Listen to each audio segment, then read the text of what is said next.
বিসর্জন ঘাটে। নদীতে তো জল নেই, এই যে এখন দাঁড়িয়ে আছে এখানে।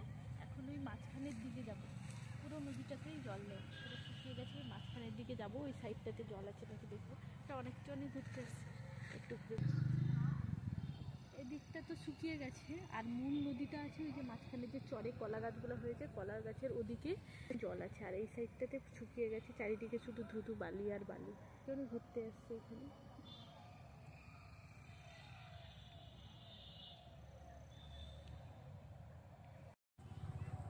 এটা হলো তোরসা নদী, বর্তমানে নদীর পুরো মাঝখানে দাঁড়িয়ে আছে। ওই যে এত দূরে পা, আর এদিকে যে পুরো কলা বাগান, কত দূরে পা, পুরো মিডিলে দাঁড়িয়ে আছে। আর ওদিকে তো কলা বাগান আছে। বৃষ্টির সময় এর রূপ কেমন ভয়ানক থাকে, আর এখন গ্রীষ্মের সময় পুরো চারদিকে ধুধু মরুভূমি, শুধু বালি আর বালি। আর ওইদিকে ওই যে ঝাউবন হয়ে গেছে, চারদিকে শুধু ঝাউবন। কত ঝাউ গাছ হয়েছে। যে আমি কিছু ঝাউ গাছ তুলেছি, এগুলোতে বনসাই বানাবো। অনেকগুলো ঝাউ গাছ তুলেছি এখানে, ছোট ছোট ঝাউ গাছগুলো হয়েছিল, অনেকগুলো তুলেছি এখানে।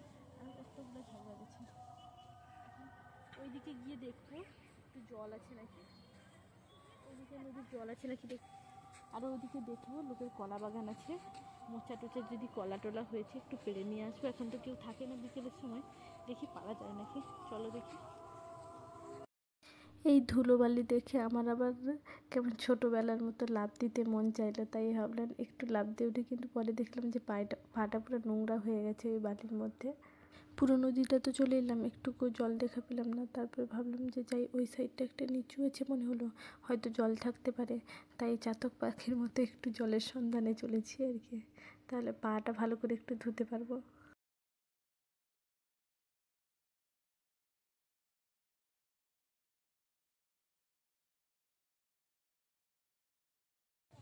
এই যে কত ছোট ছোট ঝাউ গাছ হয়েছে, এগুলোকে নিয়ে যাব সব, একটা বনসাই হবে। কি সুন্দর, কতগুলো ঝাউ গাছ তুলেছি, সব বনসাই করবো। আর কি কি গাছ আছে দেখি। এইখানে এসে আমি কী যে মজা পাচ্ছিলাম, আমি ভাষায় প্রকাশ করে বোঝাতে পারবো না। তাই একটু বসে গেছিলাম, ওই যে বালিগুলো আছে, ওই ধুলোবালি, ছোটোবেলায় যেরকম ধুলোবালি খেলতাম না, তাই ওখানে ধুলোবালি ঘাটতে একটু বসে গেছিলাম। তারপরে ভাবলাম যে এইখানে কত মানুষ হয়তো হিচু টিচু করতে পারে। পরে আর ভালো লাগলো না, কেমন উঠে পালিয়ে আসছিলাম। কিন্তু খুব আনন্দ লাগছিলো এখানে ওই বালিগুলো ঘাঁটতে।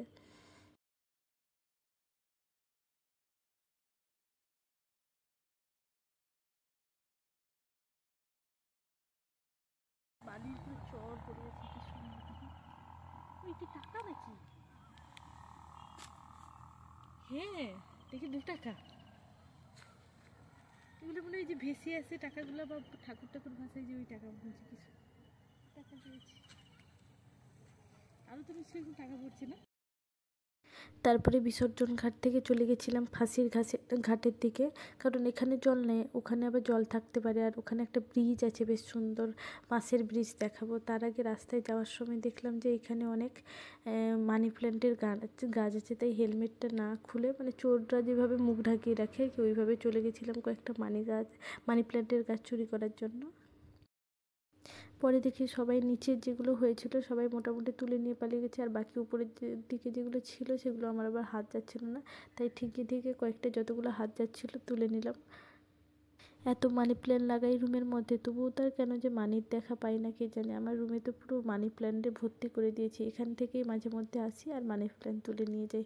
বেশ ভালো লাগে। প্রচুর প্রচুর হয়েছিল আগে তো, মানে বৃষ্টিকালে তো আরও প্রচুর হয়, এখন তো কমে গেছে, বৃষ্টিটা হলে আরও প্রচুর হয়। আর বহু মানুষ এখান থেকে মানি প্ল্যান্ট তুলে নিয়ে যায়, তো তাই নিচেরগুলো প্রায় শেষ হয়ে গেছে।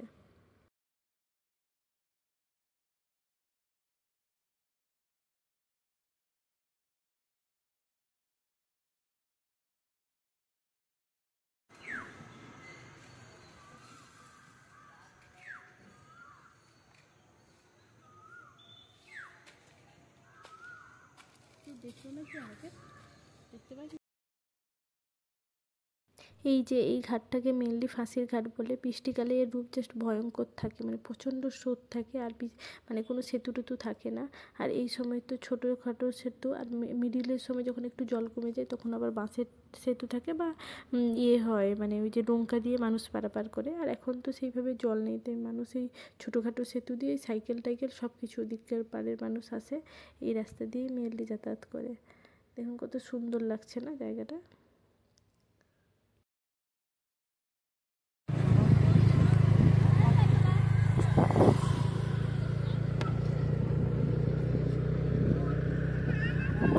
গ্রীষ্মকালে এখানে একটু সময় বসলেই যেন মনে হয় ঘুম ধরে যাবে। আর বিকেল সন্ধ্যা হয়ে আসছিল, তবু না রুমে ফিরতে ইচ্ছে করছিল। এখানে পরিবেশটা এত সুন্দর লাগছিল, ভাবলাম কিছুক্ষণ এখানে বসে তারপরে রুমে ফেরা যাক। তাই কিছুক্ষণ এখানে গাড়িটা পার্কিং করে নদীর সাইডে কিছুক্ষণ বসে তারপরে একটু সন্ধ্যা হওয়ার পরেই রুমে ফিরছিলাম। আমাদের তো আবার বাড়ির কাছাকাছি ওরকম খুব কাছাকাছি নদী নেই, তাই হয়তো ছোটোবেলা থেকে নদীর সাইডে এইভাবে বসে থাকলে যে আনন্দটা এতটা উপলব্ধি করতে পারিনি কখনো। এইখানে এসেই প্রথম আমি রুমের কাছাকাছি নদী পেয়েছিলাম, তো তাই মাঝে মধ্যে গিয়ে ওখানে বসে থাকি, আমার মনটা ভালো হয়ে যায়।